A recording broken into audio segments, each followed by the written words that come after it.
Right then, so welcome to one of my videos, and I don't do many like this, so this is a little bit of an indulgence. The reason for this video, and it's completely unscripted by the way, so it is not going to be Top Gear quality, nothing like that, so I do apologise in advance. The reason I've done it is because I own this car. This is the second of the FK8s we've had. We've got one in stock in black, and this is my one in grey. But I've watched a million videos on YouTube and various other places and read road reports on the FK8. Lots of things I agree with, lots of things I disagree with. The one thing that has always grated me, and it is a personal thing and I am biased, so I stick my hand up straight away, is the look of the car.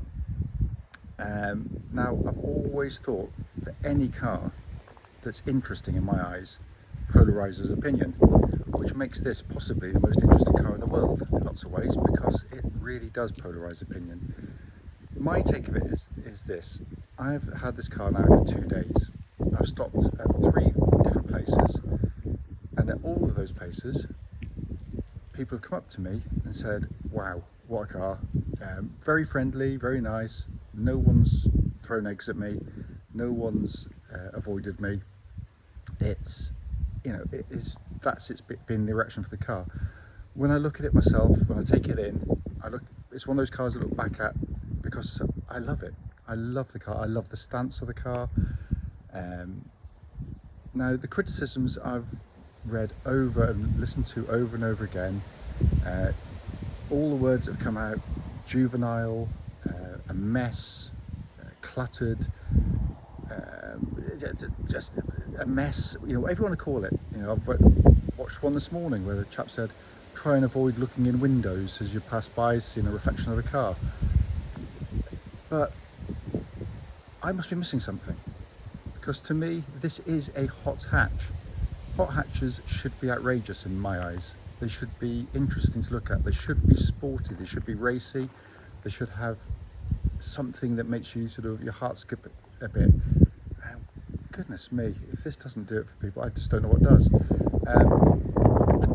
Now, I get those that want an understated car, you know, like, you know, Golfs, Focus STs, that kind of thing. I don't, but that's why it shouldn't appeal to everybody, in my humble opinion. But my argument is, again, has always been that, you know, when you look at something sporty like this, if we went on the motorway the other day and you was getting a car, my son, who loves his cars, he loves Golfs, he loves his Seats, he's that kind of age group now, the Focuses, the STs, all that kind of stuff, and yes, the Type Rs.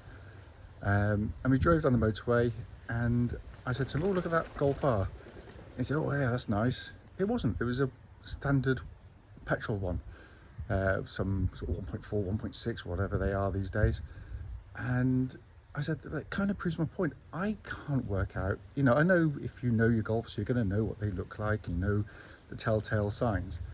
First glance, you can't, very hard to. You know immediately what this car is, because it is slightly outrageous in the way that the best era of rallying cars, the Group B rally cars, were outrageous. The best touring cars, the DTM series, were outrageous. And that's why it appeals, because it is a little bit outrageous. But as I said, it is a Marmite car.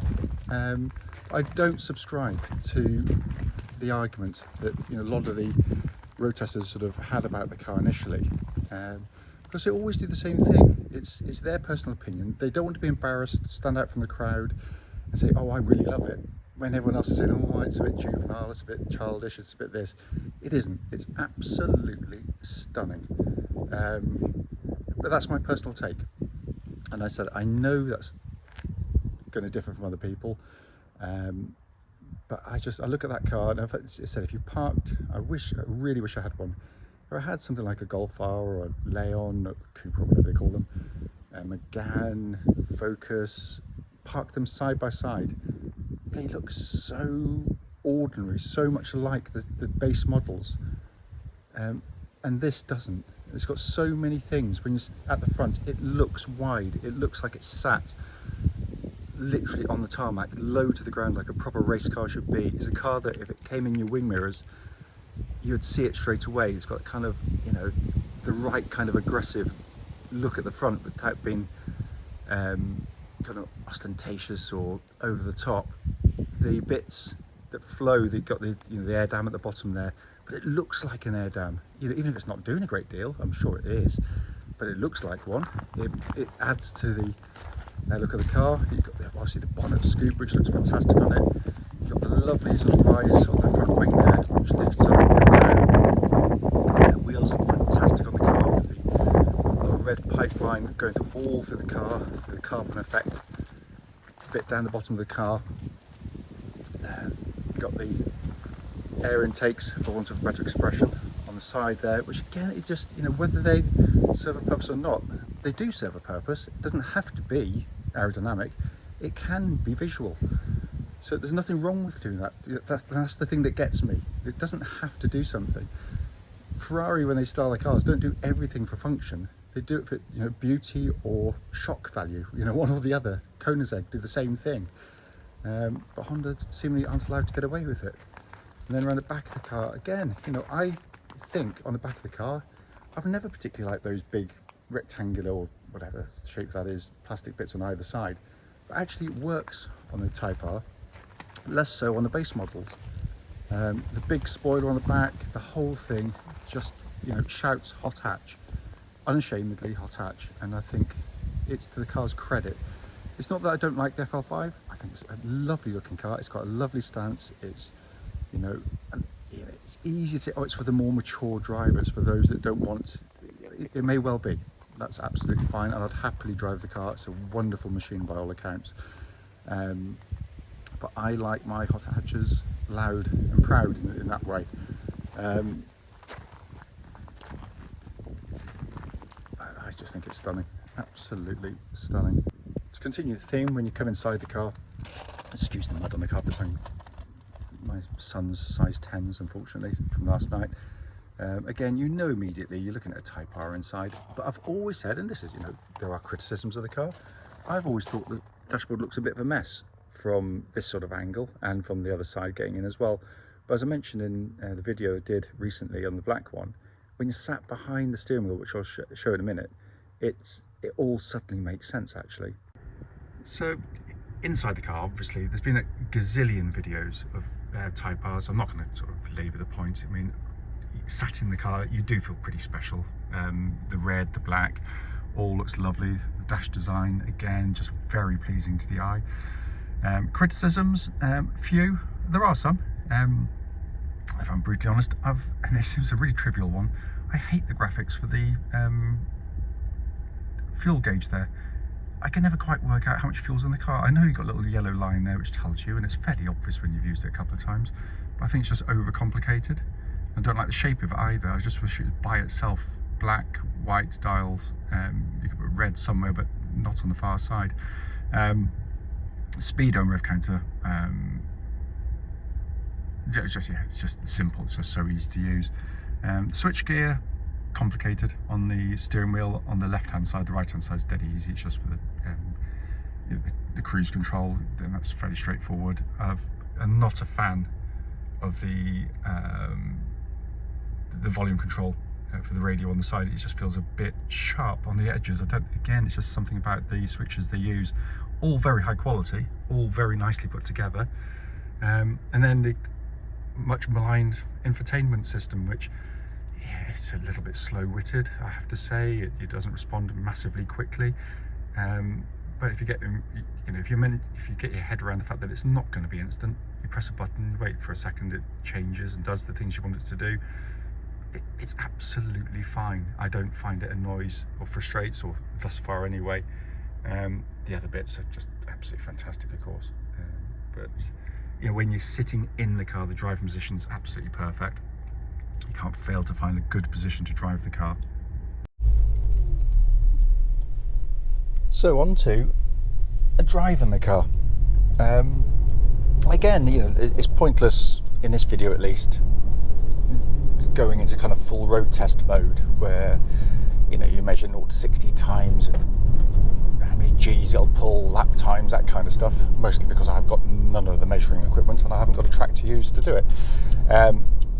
But what I'm actually going to do, unlike those, is just drive it on a normal public road, because that's where 99.9% of these cars are driven, and that's how you'd feel yourself driving one. Okay.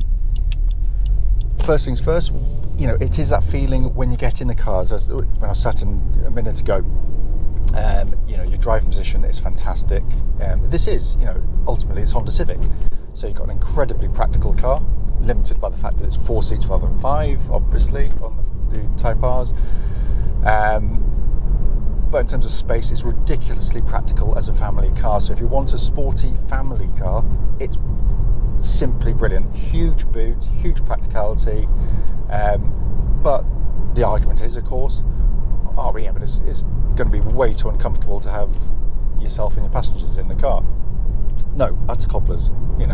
This is a horrible, lumpy road, little B road in the middle of our village where we live. The council spend no money on it at all, and it rides, and I'm in sport mode currently, by the way, firmly but not uncomfortably in any way. Put myself into comfort mode and it rides as well as any car along here. It is genuinely a comfortable car to drive. It's quiet, it's smooth. So if you want a family car, I'm not saying that's why people buy these cars, but if you want it to double as one, it can double as one. And I will embarrass my friend by mentioning him. He's got one in this colour, and this is their family car. And it is perfectly capable of fulfilling that function. But we're buying this, most of us, for its sports appeal, and the appeal is immediate when you get in the car. It's the little things which I've always loved about Honda. First of all, they're very well built cars. Not perfect. You do get buzzers and rattles in them with the firmer cars. Not many in this one, by the way. But they're as prone to it as any car. You look at Golf forums, the halo car of build quality, and yet they're riddled with creaks and groans and vibrations and rattles. So it isn't unique to the car, but they are very well put together. But it's that feeling when you get into a car, the driving position is brilliant. The seats, I know people have spoken about them over and over again, but they are as good as people say. They are unbelievably comfortable. They support in all the right positions and places. I always have done with a bad back, and yet I haven't suffered with this car at all, but I haven't in any of Honda's sporty cars. They always do sport seats very, very well indeed, or pretty much always. The primary controls, all of them, immediately you're in something engineered to a very, very high standard, because everything you press, everything you touch, everything you move feels wonderfully engineered. The pedals and daft little things like the way the throttle actuates, the brake feel, the clutch pedal, they've got a meaty, smooth quality to them, which is going to feel the same in many, many, many years' time. Why did I go down this road? Because it's covered in dog muck.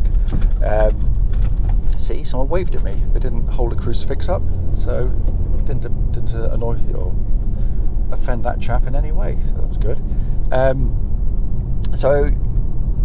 And then you move on to things that the Type R's all about, and I'm talking about the steering, the gearbox, the engine. The first thing you notice about the steering is the weighting's perfect. It's power steering, so obviously it's light enough to manoeuvre at low speeds without dislocating your shoulders, but it is also just so smooth, so quick, so keen, so lacking in any nervousness. And Hondas always feel that this way. Good Hondas do. Again, I watched a video, I can't say who it is, it was on YouTube, he's very well known, and he's someone I really like his videos, by the way.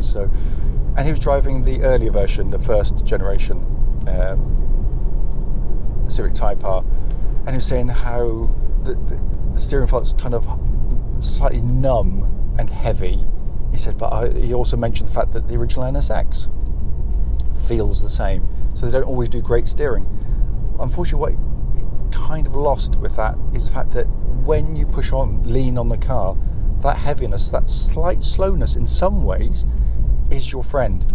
You don't get any nervousness. You can feel the transitions, the weight transfers, the when you're braking hard, you can feel what the motion of the body through the steering, and it is genius actually what they've done. So I hate to say it, but I think he kind of missed the point there. But the steering is fantastic. It's as good again as people say. When you're on the move, when you're pushing on, it is unbelievable. And the chassis, as I said, you can have the choice of different ride quality in the car. I tend to, a few days I've had it now, and the one I drove previously, the sport mode seems to be the mode I'd probably spend most of my time in. The Plus R, is noticeably firmer, not horrendously, so put it into there now, but it is a bit more sort of jiggly. But I would use that maybe on occasional days if I was going up to sort of Wales and got some lovely roads, obviously driving at 20 miles an hour the whole time. But also, it's the nicest setting, I think, for the car at this stage. But what the chassis gives you, which I'm going to go down a sort of windy road in a minute, I'm going to spin around, mostly because there's a telehandler in front of me. He's going to do about 6 miles an hour, so it's an opportune time to do it. So I'm going to talk about the gearbox. I've owned pretty much all of the sort of sporty Hondas over the year, and I still own a few of them. And I've always tried to rank the gearboxes in terms of which are the best ones. And the best gearbox I've ever used in any Honda car is the S2000, especially when you're pushing on. It has, to me, it feels like a race gearbox because the gear lever is going directly into the gearbox underneath. That's the big advantage of it. So you just get clink, clink, clink motion for the gearbox, and it is simply sensational to use. This one, I think, is next, and I hate to say that because I've always wanted to believe that the DC2 is the next best, but this I think beats it. I think it's the weight, it's the feel, that kind of pendulum as you change there, that motion is just slightly more satisfying. And I said I might change my mind, but I don't think so. I think this is extraordinary, the gear change. If you've never driven one, just drive one, because the gearbox alone is enough reason to buy the car. It is the best front wheel drive gearbox I have ever used, and it may well be that the FL5's even better, but this one, because it's your friend at low speed, but it's also your friend when you pick up the pace as well. It doesn't bulk, it doesn't block you. It's just sensational. And the way, again, I was self-taught heel and toeing. My friend, much better at it than I ever was, and it still is. But no more dislocating your ankle to get your foot across, no more embarrassing yourself in traffic. Change down. The rev matching is absolutely sensational. So you can go at speed and not worry about when you're hitting the brakes, getting the revs right or over revving, that kind of thing. Just fantastic. And then obviously the engine is just mind-blowingly quick. Again, I'm not going to labour it. It actually sounds fine. Would I like it to be sportier? Yeah, that's again the criticism. Probably because I like the externals of the car in terms of the looks, the kind of the wild looks. I wanted a slightly fierier sounding exhaust, which I'm sure you can buy. And yeah, it shows what a big kid I am. Sort of cracks and pops are lovely. And I know the new Acura Type S, which is basically the FL5 in different clothing, which Honda will hate me saying for, it has a bit of that, and I think this could do with it. But that's it. That's the criticism. But the engine is astonishing. But this is where the car is simply incredible. Like I said, I'm not going to drive like a hooligan. I'm just going to drive within the limits. You turn in, the body control is ludicrously good. The ride, as you pick up speed, improves, as with all Hondas. Coming into corners, you can come in late, brake deep, change down. It doesn't unsettle the car. You know, you don't have to be the best driver in the world to get something out of the car, but very good drivers are equally rewarded. You know, this corner here, I love this one for some reason. You can just brake deep into it, change down, and then you drop into this one. It really is. It's an unbelievable car. Again, you know, I can only draw comparison, but we are talking about cars much older. You know, I think the purest car Honda ever made in terms of driving dynamics is the DC2. You know, I've loved my S2000s. I've loved all of them. My previous Type R Turbo, I loved that one as well. But the DC2, yeah, that on the limit feedback you got through every sensation was, you know, unbelievable. But you probably can't get it in this day and age. The necessity to satisfy kind of noise, vibration, harshness, that kind of thing has taken away some of that kind of feedback that you're going to get. But boy, oh boy, this thing is, you know, again, every bit as good as that. 99% is good. It's just that 1% it misses. And so to just round this video up, it says rambling. It's no script to it, completely made up as I'm going along. Ownership. This again is the one thing that just riles me when they do all of these road tests over and over again.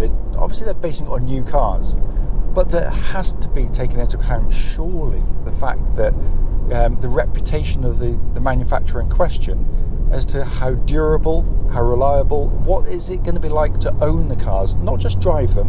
We all loved, I'd love to drive Lamborghinis for the rest of my life. I'd be a very happy man if I wasn't paying the bills, obviously. So when they sort of do their assessment and they come to their conclusions, and it's always the same thing, you know, coming back to the styling, great car, can't live with the look of it, kind of thing. You know, as I've said, in my opinion, utter garbage, forget all that. What's it like to own? Well, you're looking at a 320-ish horsepower car that delivers, driven normally, but occasionally used, you know, more aggressively, over 30 to the gallon, which is, I think, absolutely incredible. Is it going to be reliable? Yeah, it is. Way more reliable than any of its competitors. That's how reliable they are. That doesn't mean they don't go wrong, by the way. So that's, you know, this is where sometimes when people sort of write it, oh, but my one had this. Yeah, there will be cars that have gone wrong. There will be faults with the car. There will be, I've heard of, the things I've heard of, the air conditioning condensers, apparently a known weak point on them. Fairly easily fixed, but it is a weak point on them. I've heard of issues with software for the sat-navs and infotainment, as it's called. I mean, there'll be other stuff, you know, but generally engines, boxes, they are a reliable hot hatch. Are they perfect? No, they're not. Absolutely not. But are they over 5, 10, 15 years going to be more reliable than their competitors? Yeah, they are, because, you know, unless Honda done something hopelessly wrong with the car this time, which they generally don't, you're going to have essentially a very, very strong, reliable car that you can use day in, day out. And that's what the car's all about. It's not about satisfying, you know, the glitterati of YouTube in terms of road testers. It's about satisfying you and me, the buying public. And that's, I think, what the reason for this video is all about. It's redressing the balance. You know, quite often come away from video quite confused. I thought I was going to really like that car, but he said, and he said, and he said, and we all take it as gospel. So don't take anything I've said as gospel. It's my opinion, and I've readily admitted at the start of the video I'm biased, but I've sold literally now tens of thousands of Hondas, and I've seen the good, the bad, and the ugly, but the good is 95% of them. Really rare, and it is rare, and there will be people writing and said I've had nothing but trouble and nightmare, and I'm sorry, I'm really sorry, but that isn't the norm. Unfortunately for some manufacturers it is, and I'm not going to name them, but we all know who they are. But anyway, that's my rant over. That's pretty much the video. It is a rant, isn't it? But if it helps someone else buy one of these wonderful cars, even if it's just one person, job done.